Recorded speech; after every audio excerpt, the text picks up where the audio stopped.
प्यारे विद्यार्थियों नमस्कार। आप सभी का गायत्री शिक्षण संस्थान अरनिया की ऑनलाइन क्लास में स्वागत है। जैसा कि हम पढ़ रहे थे कक्षा 10 में सामाजिक विज्ञान अध्याय नंबर 5 खनिज व ऊर्जा संसाधन। क्या पढ़ रहे थे हम? खनिज व ऊर्जा संसाधन पढ़ रहे थे। तो इसमें पहले हमने 4 पार्ट कंप्लीट कर लिए हैं। आज हम पढ़ेंगे पार्ट नंबर 5, अध्याय 5 का 5वां पार्ट पढ़ेंगे हम। पूर्व में हमने कोयले के बारे में पढ़ा था, जो ये परंपरागत स्रोत है। परंपरागत स्रोत में हमने कोयला पढ़ा था। तो कोयले के प्रकार हमने पढ़ लिए थे कि कोयला 4 प्रकार का होता है: एंथ्रासाइट, लिग्नाइट, बिटुमिनस और पीट। आज हम वितरण के बारे में पढ़ेंगे कि भारत में कोयला कहाँ कहाँ पाया जाता है। वितरण बोल दो या उत्पादन क्षेत्र बोल दो। तो इसमें हम पढ़ेंगे आज। तो हेडिंग डालेंगे। तो आप देखो इसका रिवीजन भी करते रहे। जो हमने पढ़ा, जो पिछला वीडियो काफ़ी लंबा था, तो उसको आप कवर करें, चाहे 2 बार में करें, लेकिन उसको अच्छी तरह से समझें। और इसमें उस पिछले वीडियो में वो जो परंपरागत स्रोत था उसमें कोयला हमने पढ़ा, तो काफ़ी लंबा था, इस कारण से उसको हमने 2 भाग में डिवाइड कर लिया। अब हम कोयले के प्रकार पिछले वीडियो में पढ़ लिया था, अब हम उसके वितरण या उत्पादन क्षेत्र के बारे में पढ़ेंगे। तो हेडिंग डालें आप। कोयले का वितरण। कोयले का वितरण। वितरण का मतलब ऐसे बांटना होता है। तो वितरण मतलब भारत में कोयला कहाँ कहाँ पाया जाता है। वितरण का मतलब भारत में किन किन राज्यों में या किन किन क्षेत्र में कोयला पाया जाता है। प्रश्न क्या बनेगा? कोयले का वितरण का वर्णन कीजिए, या कोयला वितरण क्षेत्रों का वर्णन कीजिए, या उत्पादन वितरण या उत्पादन क्षेत्र। उत्पादन क्षेत्र या राज्य एक ही बात है। तो क्षेत्र तो भारत की किसी न किसी राज्य में तो होंगे ना। तो कोयले का वितरण का वर्णन कीजिए, या कोयला उत्पादन क्षेत्र का वर्णन कीजिए, या कोयला उत्पादन राज्यों का वर्णन कीजिए। ठीक है, प्रश्न इस प्रकार से बनेगा। प्रकार हमने पिछले वीडियो में पढ़ लिए थे। तो देखो इसमें अब हम वितरण पढ़ेंगे कि ये कोयला कौन से युग में पाया जाता है, किन सेलों में यानी चट्टानों में पाया जाता है कोयला। इसके बारे में हम विस्तार से वर्णन करेंगे। तो देखो ये कोयला कौन सा था? जीवाश्म ईंधन। पिछले वीडियो में हमने पढ़ा था कोयला कैसा है, जीवाश्म ईंधन है। तो इसमें लिखेंगे भारत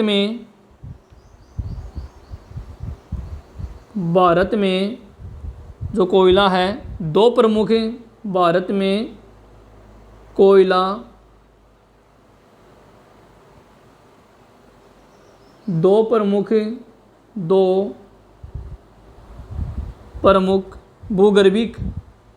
भूगर्भिक जमीन के अंदर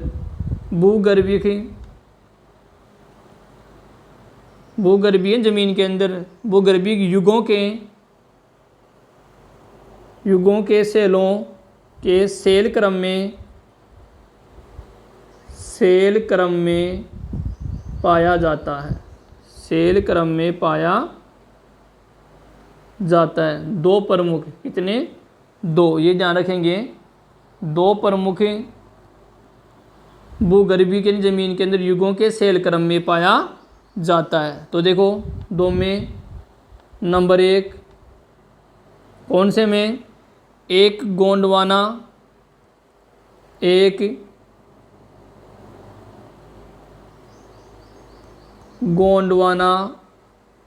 अब तो जिसकी आयु, देखिए इसमें अलग अलग लिखेंगे हम। गोंडवाना जिसकी आयु या उम्र, जिसकी आयु यानी उम्र 200 लाख वर्ष से 200 लाख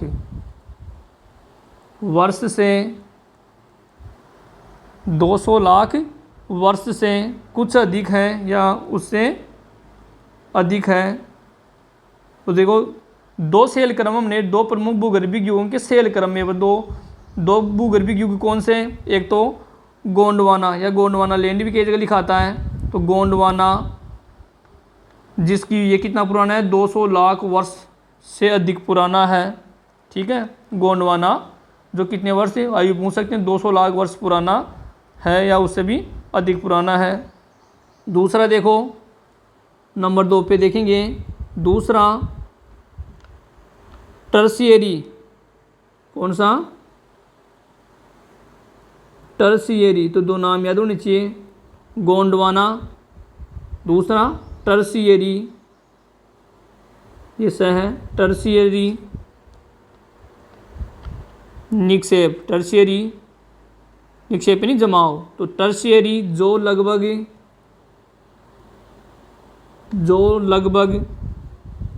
55 लाख वर्ष पुराने हैं। क्या, सेल क्रम, क्या, सेल क्रम, दो भूगर्भिक युगों के सेल क्रम में पाया जाता है। तो दो युग में देखो, एक तो ये नाम बिल्कुल याद होना चाहिए आपको, गोंडवाना, और दूसरा टर्शियरी, नाम याद कर लो।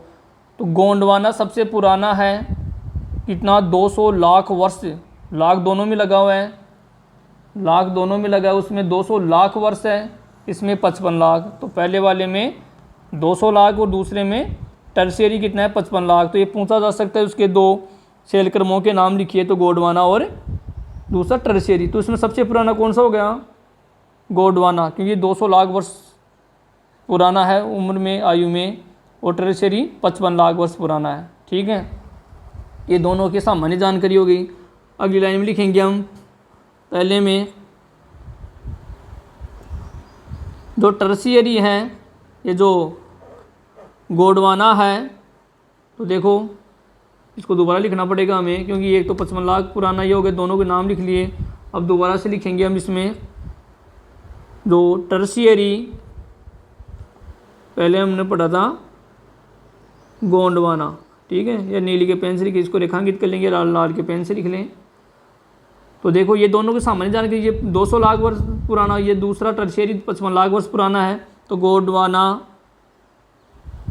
तो इसमें लिखेंगे हम गोंडवाना कोयले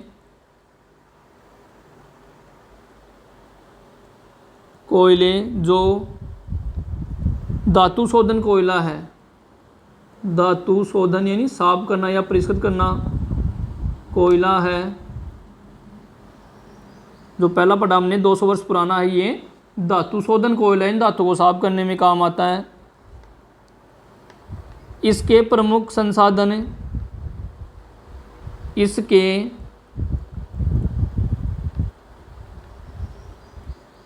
प्रमुख संसाधन दामोदर घाटी, दामोदर घाटी, ये कहाँ है, पश्चिम बंगाल, दामोदर घाटी, कोष्ट में लिखेंगे हम पश्चिम बंगाल व झारखंड, पश्चिम बंगाल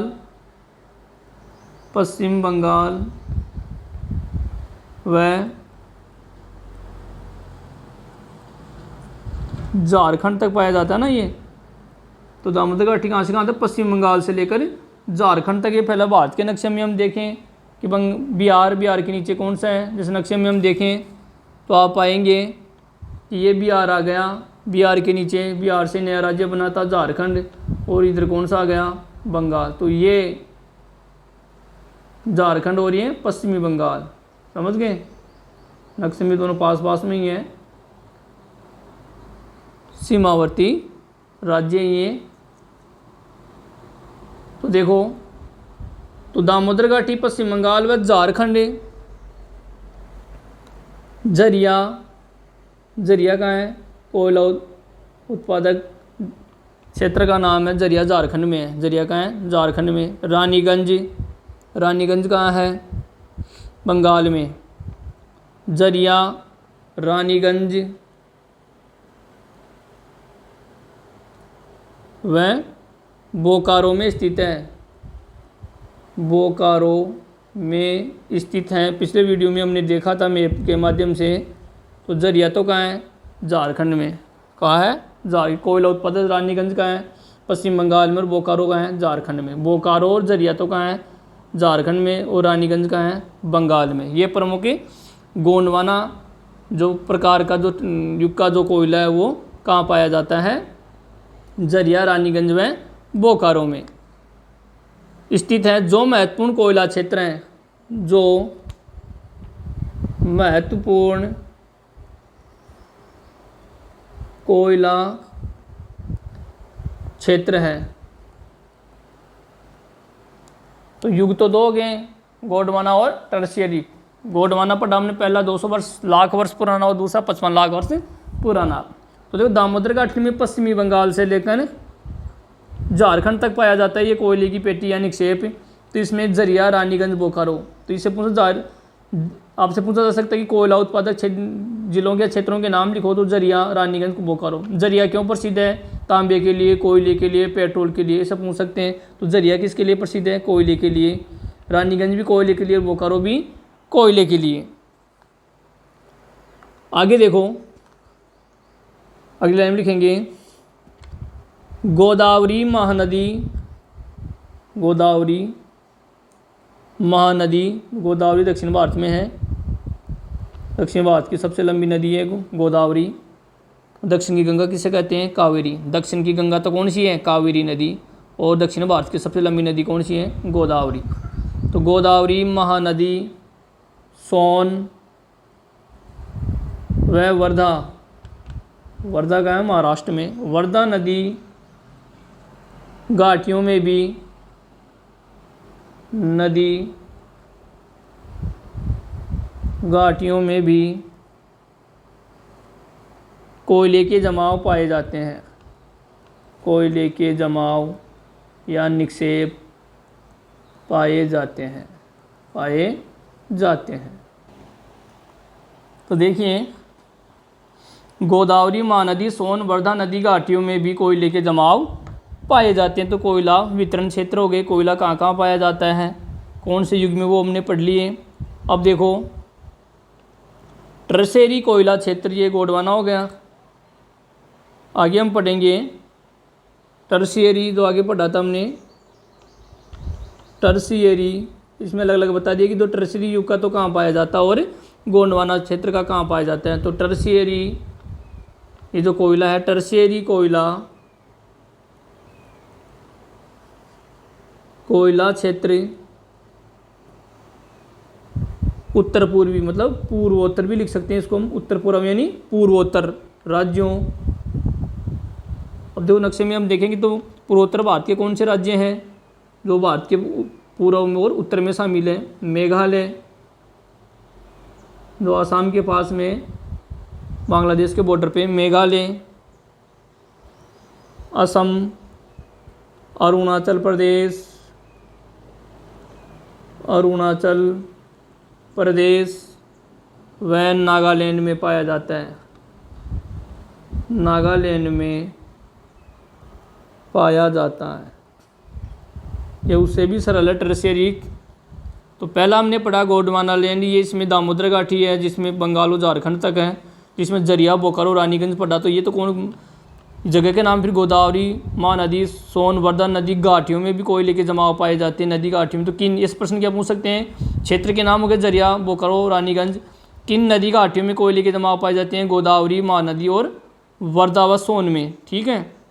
अब टर्शरी कहाँ पाया जाता है? पूर्वोत्तर। याद रख लेंगे आप, क्या याद रख लेंगे? पूर्वोत्तर यानी पूर्व और उत्तर के क्षेत्र में, आसाम, मेघालय, अरुणाचल प्रदेश और नागालैंड। ये आपको चार नाम याद रखने, मेघालय, आसाम, अरुणाचल प्रदेश और नागालैंड में पाया जाता है। कौन सा? टर्शरी युग का कोयला।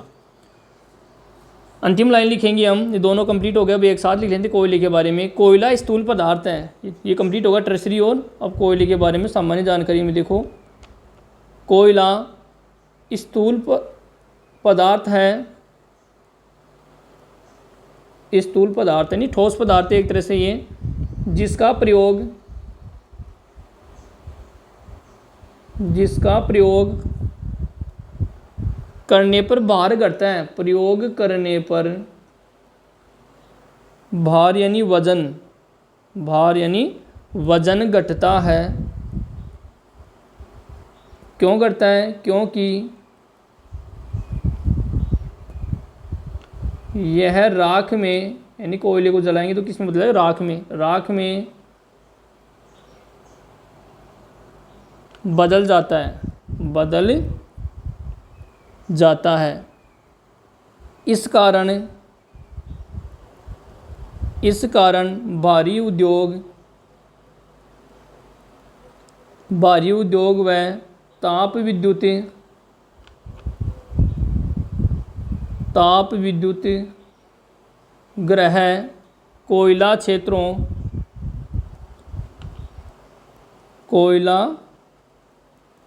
क्षेत्रों अथवा उनके निकट ही स्थापित किए जाते हैं। उनके निकट ही स्थापित किए जाते हैं। तो देखो टर्सरी ये तुमने पढ़ लिया, 2 प्रकार के कोयले के वितरण में यहाँ से यहाँ तक लिख देंगे। ये अलग से प्रश्न देखो क्या बनेगा। कोयला एक स्थूल पदार्थ है और इसका प्रयोग करने पर इसका वजन घटता है, बढ़ता है? घटता है। क्यों घटता है? क्योंकि ये राख में परिवर्तित यानी राख में बदल जाता है। ठीक है, तो इसका वजन क्यों घटता है तो उसका कारण लिख देंगे आप ये, क्योंकि ये राख में बदल जाता है, जलने पर ये राख में बदल जाता है। इस कारण से भारी उद्योग व ताप विद्युत गृह में कोयला क्षेत्र उनके निकट ही स्थापित किए जाते हैं। ये जो भारी उद्योग हैं जैसे लोहा इस्पात उद्योग है, तो ये ताप विद्युत गृह है वो कोयला क्षेत्र या उनके निकट ही स्थापित किए जाते हैं। क्यों किए जाते हैं? क्योंकि ये इसको प्रयोग करने पर ये उसका वजन घटता है, क्योंकि ये राख में बदल जाता है। तो हमने ऊर्जा संसाधित जो खनिज थे, ऊर्जा उत्पादित खनिज थे, जिसमें परंपरागत हम पढ़ रहे थे, उसके 2 भाग थे मेरे, परंपरागत और गैर परंपरागत। ठीक है, तो परंपरागत का हमने 1 पढ़ लिया है, कोयला कंप्लीट हो गया। अब नंबर 2 पे पढ़ेंगे हम पेट्रोलियम। क्या पढ़ेंगे? पेट्रोलियम। तो नंबर 2 पे पढ़ेंगे हम पेट्रोलियम। क्या पढ़ेंगे? पेट्रोलियम। ये कौन सा है? ये परंपरागत। कौन सा है? परंपरागत स्रोत है ये ऊर्जा का, जिसका हम लंबे समय से उपयोग करते आ रहे हैं। तो हमने कोयला पढ़ा, उसके बाद पढ़ेंगे हम पेट्रोलियम। तो सबसे पहला काम यही है कि एग्ज़ाम में जैसे कोयले में से कोई भी प्रश्न उठा के डायरेक्ट पूछ सकते हैं, या आपको बड़ा प्रश्न से पूछ सकते हैं कि ऊर्जा के परंपरागत स्रोतों के नाम लिखते हुए उसका वर्णन। ये निबंधात्मक हो गया, तो आपको पता होना चाहिए परंपरागत कौन सा है। कोयला है, पेट्रोलियम है, प्राकृतिक गैस है, तो ये किस में आएगा? परंपरागत में। तो एक हमने पढ़ लिया, अब दूसरा पढ़ रहे हैं पेट्रोलियम। तो ये ऊर्जा का परंपरागत स्रोत है ये। तो इसमें लिखेंगे हम पहला पॉइंट लिखेंगे, भारत में कोयले के बाद ऊर्जा का दूसरा प्रमुख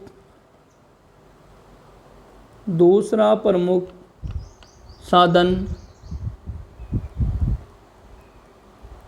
पेट्रोलियम या खनिज तेल है ना, वही एक है, खनिज तेल बोल दो या पेट्रोलियम। ठीक है, तो हम दोनों भी लिख सकते हैं, पेट्रोलियम या खनिज तेल है, खनिज तेल है। तो पहला कौन सा है? पेट्रोलियम। दूसरा ऊर्जा का प्रमुख स्रोत कौन सा है? सेकंड नंबर का पेट्रोलियम। पेट्रोलियम या यह मतलब पेट्रोलियम यह है ताप व प्रकाश के लिए ईंधन मतलब जैसे जलाने में, जैसे मोटर वाहनों में पेट्रोलियम काम आता है, मशीनों में काम आता है, पेट्रोल जैसे इंजन चलाने में काम आता है। तो ये ताप व प्रकाश के लिए ईंधन में आगे लिखेंगे मशीनों को स्नेहक का मतलब उसको चिकनाई प्रदान करना, स्नेहक व अनेक विनिर्माण मतलब वस्तु निर्माण, विनिर्माण यानी वस्तु निर्माण उद्योगों को कच्चा माल प्रदान करता है, उद्योगों को कच्चा माल प्रदान करता है। तो देखो ये स्नेह के रूप में, अब यहाँ से छोटा प्रश्न पूछा जा सकता है, मान लो बड़ा तो आपको मन से लिखना ही है। छोटा प्रश्न क्या पूछेगा कि ये जो पेट्रोलियम में कि क्या क्या काम आता है या किन को कच्चा माल प्रदान करता है। तो ताप व प्रकाश के लिए तो ईंधन देता है, मशीनों में स्नेह में काम आता है, वह अनेक विनिर्माण यानी वस्तु निर्माण उद्योगों में इसको ये कच्चे माल के रूप में प्रयुक्त किया जाता है। इनकी सहायता से मशीनें चलाई जाती हैं, क्योंकि ये एक प्रकार का ईंधन है। ये कौन सा है? ईंधन खनिज है ये। ठीक है, आगे लिखेंगे हम तेल शोधनशालाएँ, तेल शोधनशालाएँ मतलब रिफाइनरी जिसको हम कहते हैं, रिफाइनरी शालाएँ। संश्लेषित वस्त्र, संश्लेषित वस्त्र, उर्वरक यानी खाद व असंख्य रासायनिक उद्योगों में एक नोडीय बिंदु का काम करती है। एक नोडीय मतलब केंद्रीय, नोडीय ये ड है, नोडीय बिंदु का काम करती है। तो देखो पेट्रोलियम तेल शोधनशालाएँ हैं यानी जहाँ पर इनको साफ किया जाता है पेट्रोलियम को। तो संश्लेषित वस्त्र, उर्वरक व असंख्य रासायनिक उद्योगों में एक नोडीय बिंदु का काम करती है तेल शोधनशालाएँ। अब देखो भारत में अधिकांश पेट्रोलियम, देखो ये तो इसका उपयोग हो गया पेट्रोलियम का। ये क्या काम आता है? स्नेह के रूप में वस्तु निर्माण में काम आता है। तेल शोधनशालाओं में ये उर्वरक के, असंख्य रासायनिक उद्योगों में भी एक नोडीय मुख्य बिंदु का काम करता है। ठीक है, अब हम इसी में प्रश्न पढ़ेंगे पेट्रोलियम में। जैसे हमने पढ़ा था कि कोयला के वितरण पढ़े थे, उसी प्रकार अब हम पढ़ेंगे भारत में या पेट्रोलियम का वितरण या उत्पादक क्षेत्र। भारत की बात करें हम, क्योंकि भारत के बारे में पढ़ रहे हैं हम। तो देखो अगली हेडिंग डालेंगे, जो यही चल रहा है पेट्रोलियम ही, इसमें पढ़ेंगे हम पेट्रोलियम का वितरण,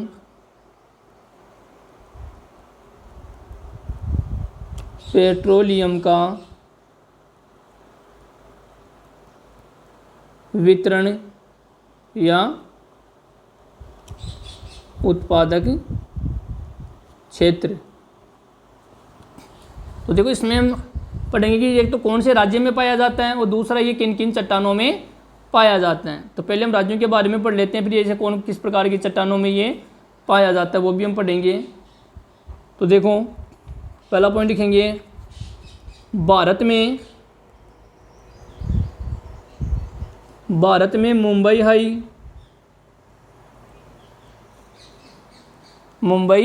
हाई में, जैसा हमने पहले इसमें पढ़ा था, अभी पिछले वीडियो में हमने मैप में पढ़ा था, प्रश्न नंबर 3 पर पढ़ा था हमने, तो आप दोबारा उसमें देख लेंगे वीडियो में। तो भारत में मुंबई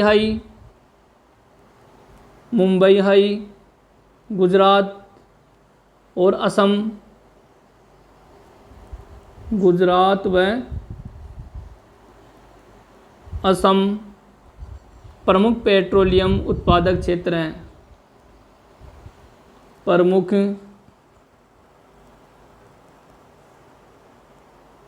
पेट्रोलियम उत्पादक क्षेत्र है या राज्य हैं। तो देखो मुंबई हाई समुद्र में आ गया, ये महाराष्ट्र में, गुजरात व आसाम, ये तो राज्यों के नाम आ गए। अब इनमें जगह के नाम पढ़ेंगे। महाराष्ट्र में मुंबई हाई हो गया, जगह का नाम आ गया इसमें गुजरात और असम में। तो पिछले वीडियो में हमने पढ़ा था गुजरात में अंकलेश्वर, हमने मैप में देखा था अंकलेश्वर है, और गुजरात में इसमें आसाम में कौन सा है? डिगबोई, नहरकटिया व मोरन उगरीजन इस राज्य के प्रमुख तेल उत्पादक क्षेत्र हैं।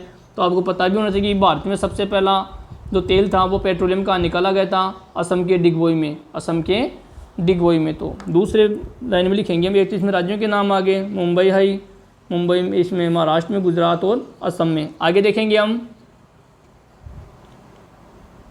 भारत में प्रमुख रूप से 3 ही है ये, गुजरात, असम और मुंबई हाई। अंकलेश्वर गुजरात का, अब देखो जगह के नाम भी पूछ सकते हैं। अंकलेश्वर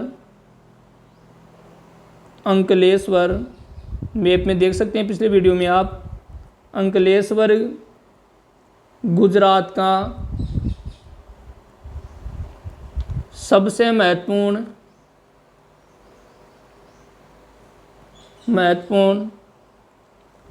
तेल क्षेत्र है। तेल क्षेत्र है। तो देखो इसको रेखांकित कर लेंगे। गुजरात के प्रमुख तेल उत्पादक क्षेत्र का नाम बताइए। अंकलेश्वर। यह अंकलेश्वर जो एक तेल उत्पादक क्षेत्र है भारत के किस राज्य में है? गुजरात में। 1 नंबर का प्रश्न होगा छोटा। तो कैसे अंकलेश्वर कहाँ है? गुजरात में, से याद रखेंगे। तो पेट्रोलियम का निकल है गुजरात के अंकलेश्वर में। तो जगह का नाम भी याद रखना, अंकलेश्वर कहाँ है? गुजरात में। ये प्रमुख तेल क्षेत्र है। दूसरी लाइन में लिख लेंगे हम, असम भारत का सबसे पुराना तेल उत्पादक राज्य है। क्योंकि मैंने भी बताया कि सबसे पहले तेल कहाँ उत्पत्ति किया गया था? असम के डिगबोई में। असम भारत का सबसे पुराना, तो इसको रेखांकित कर लेंगे। सबसे पहले तेल यहीं निकाला गया था। सबसे पुराना, भारत का सबसे पुराना तेल उत्पादक राज्य है। तेल उत्पादक राज्य है। तो गुजरात का सबसे तेल उत्पादक राज्य कौन था? अंकलेश्वर है। और आसाम राज्य तो मुझे भारत का सबसे पहले तभी तो पुराना होगा। तो भारत में सबसे पहले तेल की खोज या तेल कहाँ से उत्पत्ति किया गया था? असम से। ठीक है। और सबसे तेल उत्पादक राज्य कौन सा है? असम है। अब देखिए यहाँ पर कौन सी जगह है? यहाँ यानी आसाम पटरम, यहाँ डिगबोई, ये नाम याद रखेंगे। या आसाम में कौन कौन सी जगह तेल निकाला जाता है? जैसे गुजरात में अंकलेश्वर, तो आसाम का नाम भी पूछ के दे सकते। प्रश्न कैसे घुमा के पूछा? सबसे पुराना आसाम, ये पूरे भारत का। ठीक है। आसाम में कौन सी जगह है? डिगबोई। के जगह नाहर भी आता है, वो भी सही है। नहर कटिया या नाहर कटिया, ये की बात है, दोनों सही है। नहर कटिया व मोरन हुग रीजन। तो सबसे पहले कहाँ निकाला गया था? डिगबोई में। ठीक है। अब वर्तमान में डिगबोई है, नाहर कटिया व मोरन हुग रीजन इस राज्य के प्रमुख तेल उत्पादक क्षेत्र है। ठीक है। तो गुजरात में अंकलेश्वर हो गया। भारत का सबसे पुराना राज्य पूछे नहीं, सबसे पहले आसाम में हो तो आसाम लिख देंगे। असम में कौन सा जगह? डिगबोई, नरकटिया व मोरन हुग रीजन। 3 याद रखेंगे आप। तो ये पेट्रोल के उत्पादक जो राज्य थे वो कंप्लीट हो गए। अब देखो ये कौन कौन सी चट्टानों में पाया जाता है? इसी के वो भी किस में आएगा? उत्पादन क्षेत्र या वितरण। तो इसमें तो राज्यों के नाम आ गए, मुंबई हाई, गुजरात और आसाम। 3 राज्यों के नाम रखेंगे। गुजरात में मैंने बता दिया, आसाम में डिगबोई, नरकटिया और मोरन हुग रीजन में तेल निकाला जाता है। आगे पढ़ेंगे अब हमें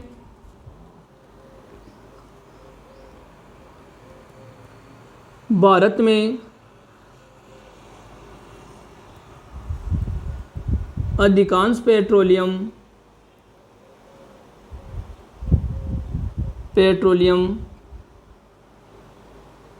टर्सरी युग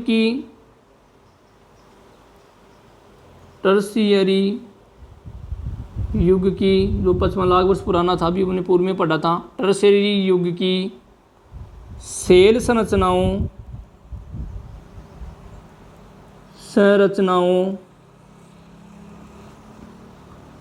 के अपनति वह ब्रंश टेप में पाई जाती है। वह ब्रंश टेप में पाई जाती है।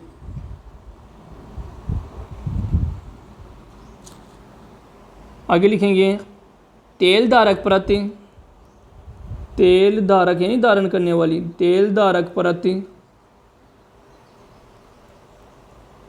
सरंध्र यानी रंध्र सहित, चूना पत्थर यानी लाइमस्टोन या या बलुआ पत्थर, या बलुआ पत्थर होता है।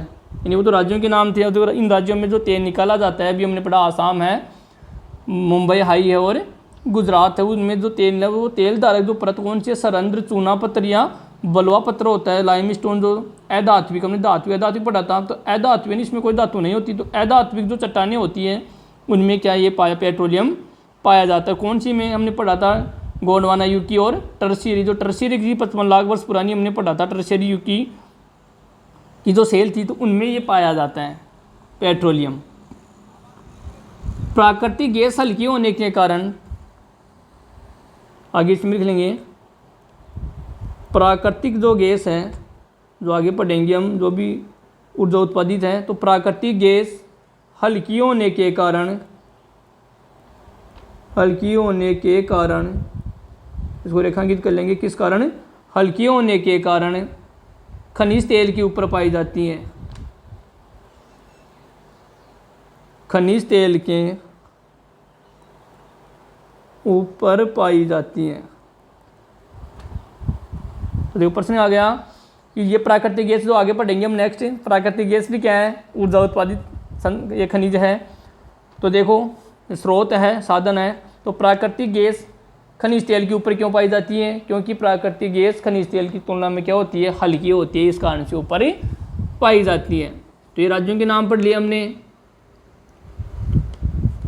बालू का पत्थर होता है, ये हमने पढ़ा, जिसमें तेल प्रवाहित हो सकता है, जिसमें तेल प्रवाहित हो सकता है। आगे एक लाइन रह गई थी इसमें, जिसमें तेल प्रवाहित है ना, बहना, प्रवाहित हो सकता है, ठीक है, हो सकता है।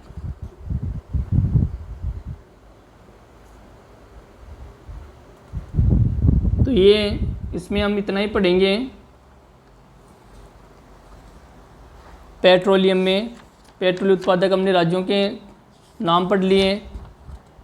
अब हम तीसरा पढ़ेंगे प्राकृतिक गैस। पहला पढ़ लिया हमने कोयला ऊर्जा उत्पादन में, दूसरा पढ़ लिया पेट्रोलियम, और तीसरा पढ़ेंगे हम प्राकृतिक गैस। तो नंबर 3 पे लिखेंगे,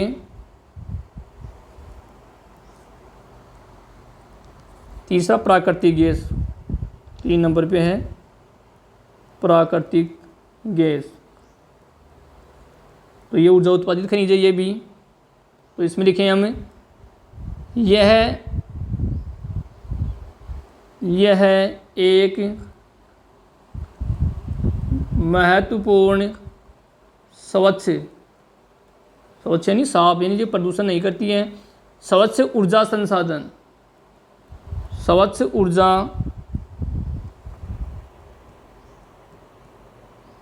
संसाधन है। जैसे हम लकड़ी जलाते हैं, कोयला जलाते हैं, उसमें धुआं खूब होता है या पर्यावरण को भी नुकसान पहुंचाता है, तो लेकिन तो प्राकृतिक गैस है ये स्वच्छ ऊर्जा संसाधन। जैसे मान लो घरों में हम जो LPG गैस काम में लेते हैं, तो उसमें जो हमारे बर्तन होते हैं वो देखते हैं आप, वो उसमें ब्लैक कलर के नहीं होते ना ये।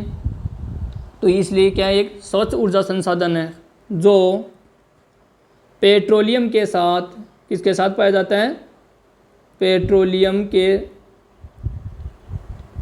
के साथ अथवा या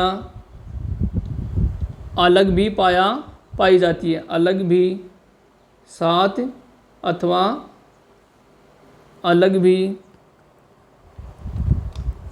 पाई जाती है। अभी हमने पढ़ा था कि ये खनिज तेल के ऊपर पाई जाती है, क्योंकि ये क्या होती है,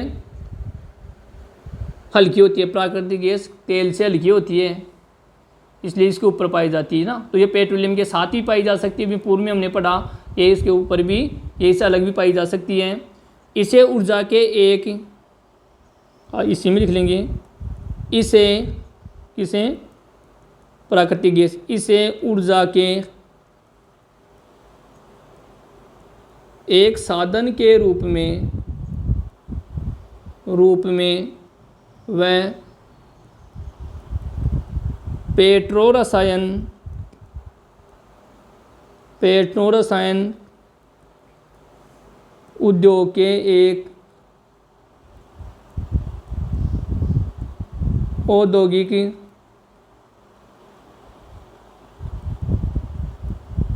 कच्चे माल के रूप में प्रयोग किया जाता है, प्रयोग किया जाता है। तो इसका उपयोग हो गया प्राकृतिक गैस का उपयोग बताइए। ये ऊर्जा के एक साधन के रूप में काम में आती है। ये ऊर्जा उत्पादित है इसलिए ऊर्जा में काम आएगा। ये पेट्रो रसायन उद्योग में औद्योगिक रूप में कच्चा माल, तो कौन प्राकृतिक गैस कौन से उद्योग में काम आती है? पेट्रो रसायन में। कौन से में? पेट्रो रसायन उद्योग में एक औद्योगिक कच्चे माल के रूप में काम आता है कौन? प्राकृतिक गैस।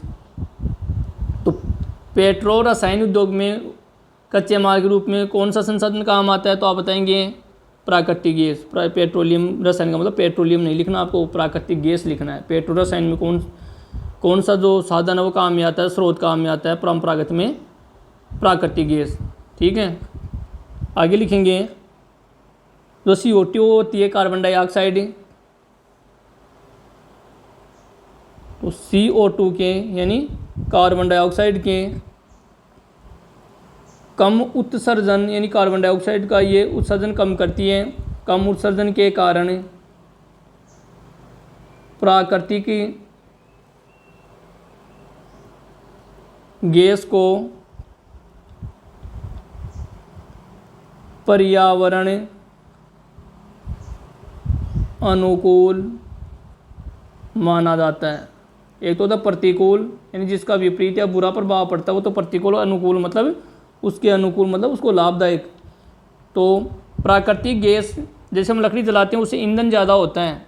जैसे प्रधानमंत्री जो उज्ज्वला योजना है तो उसका यही था कि जो ईंधन होता है उसमें लकड़ी की बचत होगी, दूसरा एक धुआं ज़्यादा करता है। इस कारण से पर्यावरण को स्वच्छ बनाने के लिए लकड़ी जलाने की बजाय क्या करें, इसका जो LPG गैस है उसको हम काम में ले, घरेलू गैस के रूप में जो सिलेंडरों में काम आती है उनको हम काम में ले ताकि ये पर्यावरण को भी नुकसान न पहुंचाए। तो जो प्राकृतिक गैस है उसको पर्यावरण के अनुकूल क्यों माना गया? मान लो ऐसा प्रश्न आ गया, उसको पर्यावरण के अनुकूल क्यों माना गया? तो आप क्या बताएंगे? क्योंकि जो प्राकृतिक गैस होती है वो कार्बन CO2 मतलब कार्बन डाइऑक्साइड का उत्सर्जन बहुत ही कम करती है, या कम करने के कारण इसको पर्यावरण के अनुकूल माना जाता है या माना गया है। अतः है, आगे लिख लेंगे इसी में, अतः है यह वर्तमान शताब्दी का ईंधन है। अतः यह वर्तमान शताब्दी का ईंधन है, यानी ये प्रकृति के पक्ष में है।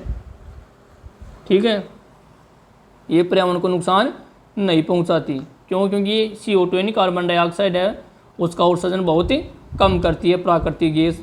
इस कारण से पर्यावरण का मित्र है एक तरह से। अब देखो इसमें लिखेंगे हम आगे, तो ये तो इसकी सामान्य जानकारी होगी। स्वच्छ ऊर्जा संसाधन है, ये क्या काम में आता है? पेट्रो रसायन में। तो इसको रेखांकित कर लेंगे आप, पेट्रो रसायन उद्योग में कच्चे माल के रूप में काम में आती है। ठीक है, कौन से उद्योग में? पेट्रो रसायन में। आगे लिखेंगे हमें, अगले प्रश्न पे लिखेंगे हम प्राकृतिक गैस का वितरण। तो सब में लिखे थे, कोयले का पढ़ा हमने, पेट्रोलियम का पढ़ा, उसी प्रकार इसमें अलग से प्रश्न क्या बनेगा? प्राकृतिक गैस के वितरण को समझाइए या उत्पादक क्षेत्र। ठीक है, इसमें लिखेंगे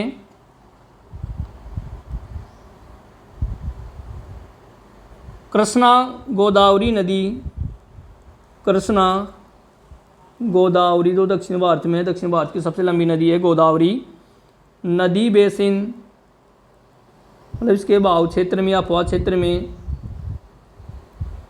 प्राकृतिक गैस के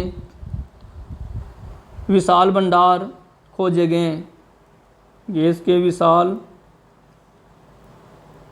भंडार खोजे गए हैं।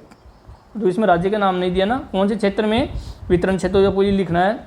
कृष्णा गोदावरी दक्षिण भारत में, कृष्णा गोदावरी जो नदी है उसके बेसिन में प्राकृतिक गैस के विशाल भंडार खोजे गए हैं। आगे लिखेंगे दूसरी लाइन से हम पश्चिमी तट, पश्चिमी जैसे मान लो ये भारत का नक्शा है तो ये तो पूर्वी तट हो गया, ये कौन सा पश्चिम, ये उत्तर दक्षिण, तो पूर्व में बंगाल की खाड़ी, ये कौन सा हो गया अरब सागर, तो ये पश्चिमी तट। तो पश्चिमी तट, तट यानी किनारा, तट यानी किनारा, पश्चिमी तट के साथ मुंबई हाई जो हमने पूर्व में पढ़ा था, कौन सा, पेट्रोलियम में। जैसे ये मान लो मुंबई है समुद्र किनारे, तो यहाँ समुद्र में है मुंबई हाई, मुंबई तो ये आ गया, ये समुद्र में है तट के किनारे मुंबई हाई, ठीक है, पश्चिम की तरफ है ये, इसलिए पश्चिमी तट हो गया। तो पश्चिमी तट के साथ मुंबई हाई व सन्निहित क्षेत्रों में यानी उसके निकट,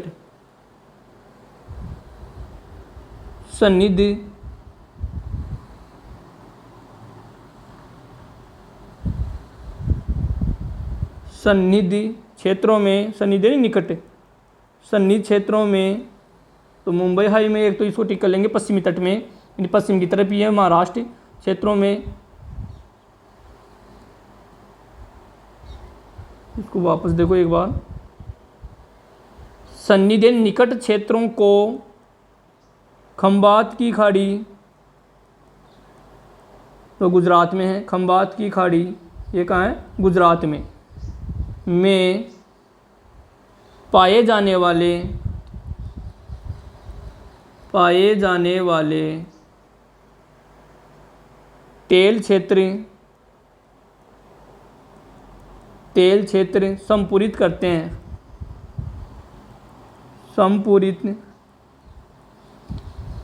हैं, तो देखो इसमें अंकलेश्वर जब भी पढ़ा था हमने, कहा है गुजरात में है, और जो खंबात की खाड़ी है वो भी कहाँ है, गुजरात में। तो पश्चिमी तट के मुंबई हाई व सन्निहित क्षेत्रों को खंबात की खाड़ी में पाए जाने वाले तेल क्षेत्र संपूरित करते हैं। आगे लिखेंगे तीसरे नंबर पे अंडमान निकोबार द्वीप समूह, जो जैसे मान लो भारत का नक्शा है तो पूर्व में बंगाल की खाड़ी में अंडमान निकोबार है, यह समुद्र में, आपने देखा होगा इधर क्या गया लक्षद्वीप, तो अंडमान निकोबार द्वीप समूह इस साइड है, पूर्व की तरफ है, ठीक है।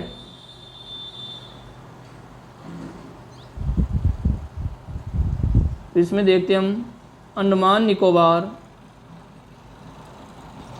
इसमें पढ़ेंगे हमें अंडमान निकोबार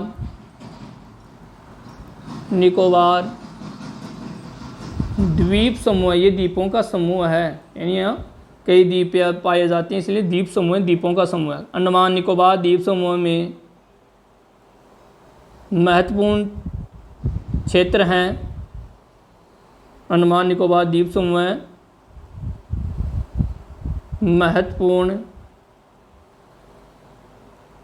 महत्वपूर्ण प्राकृतिक गैस के भंडार हैं। अंडमान निकोबार द्वीप समूह भी महत्वपूर्ण प्राकृतिक गैस के भंडार, यानी अंडमान निकोबार द्वीप समूह में, यानी एक तो याद रखेंगे कृष्णा गोदावरी बेसिन में प्राकृतिक गैस पाई जाती है, पश्चिम में मुंबई हाईवे, उसके खंबात की खाड़ी में, और अंडमान निकोबार द्वीप समूह, 3 जगह याद रखेंगे, ये कंप्लीट हो जाएगा आपका प्राकृतिक क्षेत्र, ठीक है, या वितरण क्षेत्र। अब देखो, अब हम एक पढ़ेंगे HBJ पाइपलाइन, अंतिम पढ़ेंगे HBJ पाइप। तो देखो इसमें हम पढ़े थे HBJ पाइपलाइन, जिसमें देखो इस धमनी से भारत के गैस उत्पादन को बल मिला है, बल मतलब जोर मिला है या उसको एक तरह से उसको सपोर्ट मिला है। ऊर्जा व उर्वरक यानी खाद्य उद्योग प्राकृतिक गैस के प्रमुख प्रयोगता है, यानी इसमें ये काम में ली जाती है, यानी जो प्राकृतिक गैस है वो क्या है, ऊर्जा व उर्वरक उद्योग में काम में ली जाती हैं। अब देखो आगे हम पढ़ेंगे जो CNG गैस है, तो गाड़ियों में तरल ईंधन का संपीड़ित प्राकृतिक गैस CNG से प्रतिस्थापन देश में लोकप्रिय हो रहा है, मतलब आम जनता को ये पसंद आ रहा है या आम जनता इसको काम में ले रही है। हिंदू लोकप्रिय नहीं, जनता में प्रिय हो, यानी जनता उसको ज़्यादा यूज में ले रही है। अर्थात जो पेट्रोलियम है, पेट्रोल डीजल की जो गाड़ियाँ होती हैं, तो उसके विकल्प के रूप में उसकी प्रतिस्थापन, यानी उसके विकल्प के स्थान, उसके विकल्प के रूप में या उसकी जगह पर एक विकल्प के रूप में उन गाड़ियों में गैस किट रखे जाते हैं, फिर उसमें पेट्रोल डीजल डलवाने की ज़रूरत नहीं पड़ती। तो कौन सी गैस डलवाते हैं? सीएनजी। एक तो होती है घरों में जलाने वाली गैस, तो कौन सी हो गई? एलपीजी, ठीक है। और ये गाड़ियों में कौन सी आती है? सीएनजी। तो प्रश्न पूछा जा सकता है सीएनजी गैस का पूरा नाम संपीड़ित प्राकृतिक गैस से प्रतिस्थापन देश में लोकप्रिय हो रहा है। तो आज हमने जो अधात्विक खनिज थे उसमें कोयला पढ़ लिया, पेट्रोलियम पढ़ लिया और प्राकृतिक गैस पढ़ लिया। उसको हमने अलग अलग भागों में पढ़ा, उसके कौन से भाग हैं और इसमें कौन से प्रश्न बन सकते हैं। अलग प्रश्न में भी हमने पूरे प्रश्न में अलग अलग, जैसे कोयला पढ़ा तो उसके प्रकार हमने अलग से पढ़ लिए, क्योंकि अलग से प्रश्न पूछा जा सकता है, उसके वितरण या क्षेत्र पढ़ सकते हैं। उसी प्रकार हमने पेट्रोलियम और प्राकृतिक गैस में भी उससे किस उद्योग में ये काम आता है ये भी पढ़ा, और इसके उत्पादन क्षेत्र कौन, प्रश्न को कैसे भी घुमा के पूछ लें आपको उत्तर, इसको नोट्स को ढंग से पढ़ेंगे तो आपको आसानी से उत्तर में कोई दिक्कत नहीं होगी।